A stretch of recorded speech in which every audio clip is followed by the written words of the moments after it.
Chers amis, bonjour, nous sommes très heureux de vous retrouver pour notre étude du Péléoetz, du Rav Eliezer Papo. Nous sommes aujourd'hui toujours à la lettre Aleph, dans un cheminement de l'étude des Midot, du travail des Midot.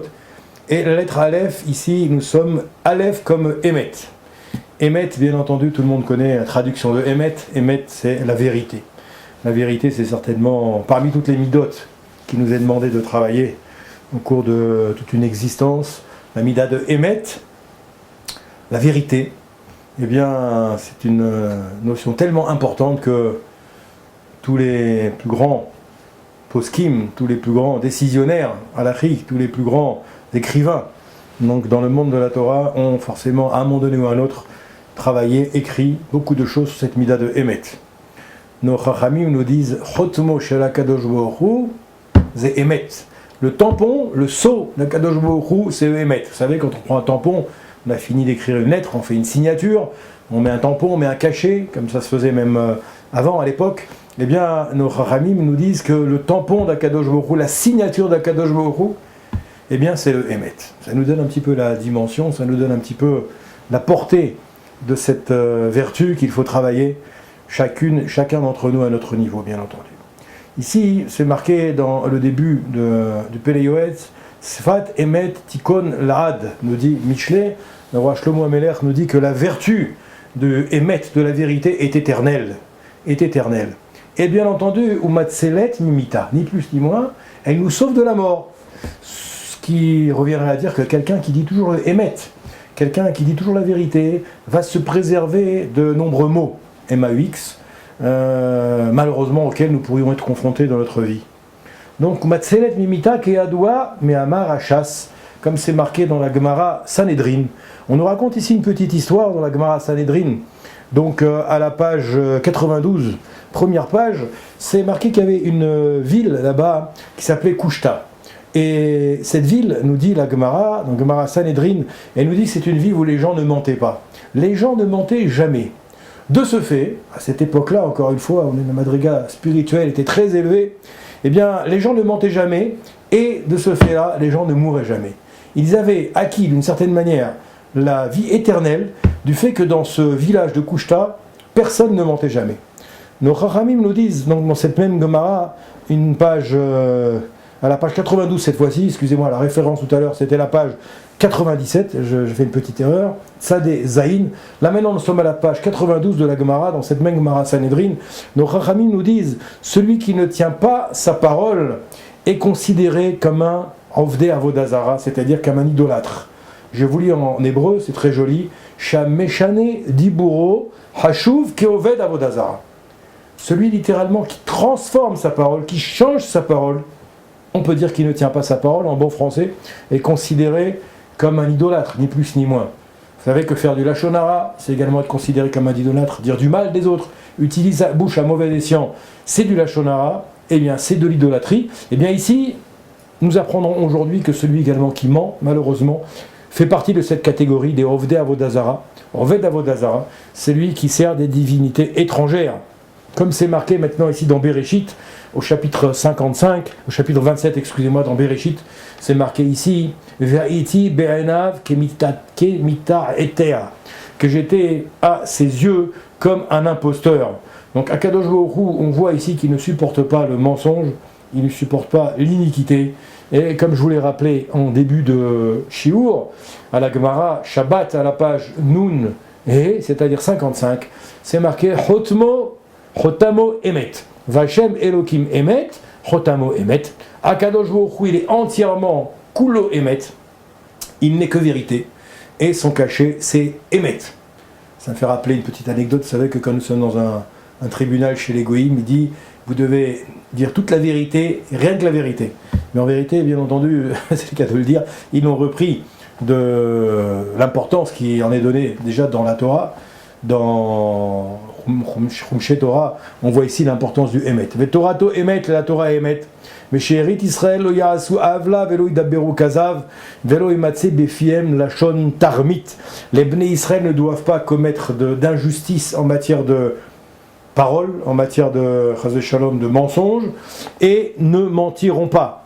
Et on ne doit pas trouver dans la bouche d'un Yehudi, la bouche d'un Yehudi c'est Kadosh, c'est Kodesh HaKodashim.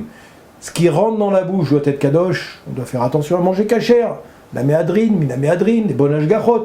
Mais ce qui sort de la bouche également, c'est encore plus important que ce qui entre. Ce qui sort de la bouche doit être également Kadosh et Tahor. C'est une notion très importante. On fait souvent attention à ce qu'on ingurgite.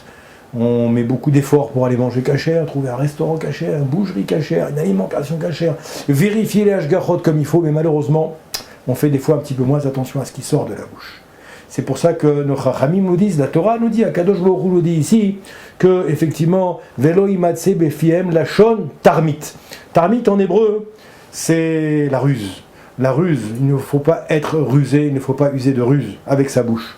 Mais on reprend ici, en vérité ça vient de Tzfania, qui est un des prophètes également, qui nous a donné ce psukim. Malheureusement, ici, Veyesh Rabim Me'ameh Haaretz Asher Limdu Leshonam Daber Sheker Venaase Lahem Ke'eter Gamour. Malheureusement, ici, le Pélé Yoetz nous dit que par ignorance, on en arrive à mentir, on en arrive à déformer les propos, on en arrive à transformer les idées, non pas en le faisant sciemment, en le faisant méchamment, mais par ignorance. On ne connaît pas l'importance du émet, donc on se permet de surfer, comme on dit en français, sur la ligne blanche, la ligne jaune, appelons-la comme on veut, et de transformer son lachon par ignorance.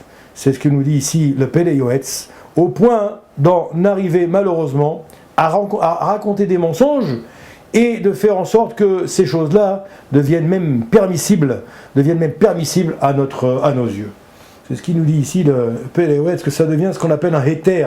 Tu commences par faire un mensonge et tu finis par faire un héter. Venarasa lahem ke héter gamour.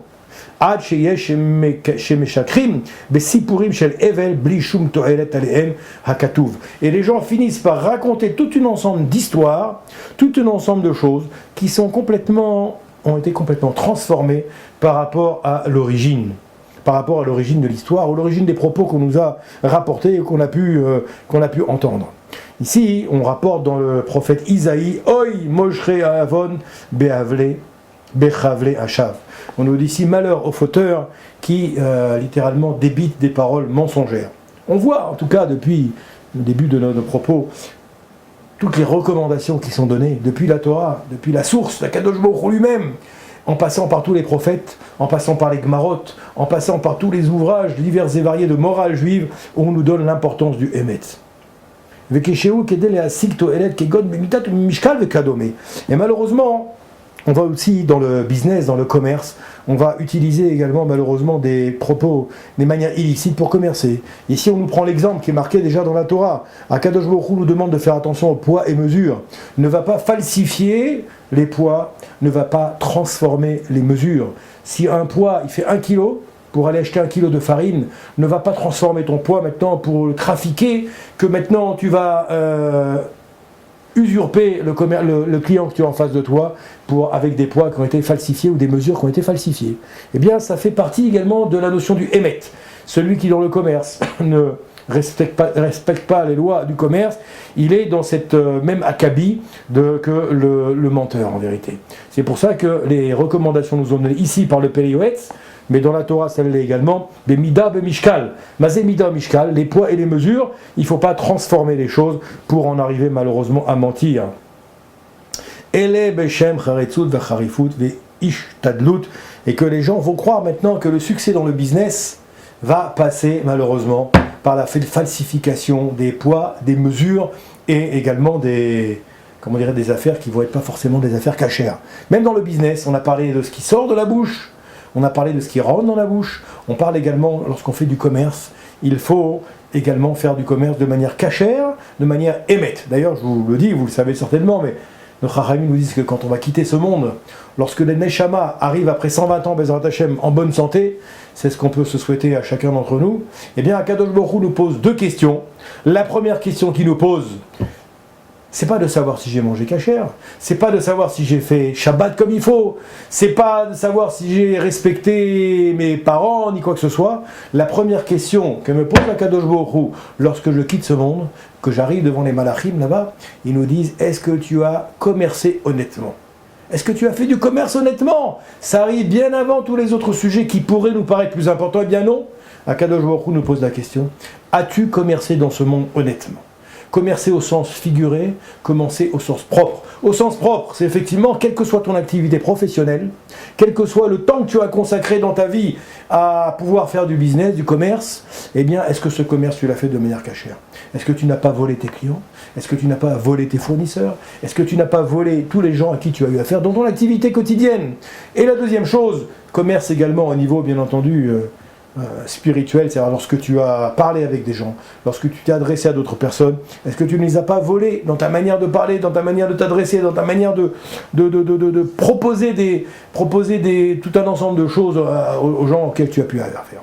Donc on en voit de là que, Baruch Hashem, il faut essayer, s'efforcer de dire toujours la vérité, rien que la vérité, pour que nous aussi nous ayons un tampon qui soit le même tampon d'Akadosh Baruch Hu, le tampon du Emet. C'est ce que je vous souhaite, en vous souhaitant une très bonne journée. Amen, Kenny Ratzon.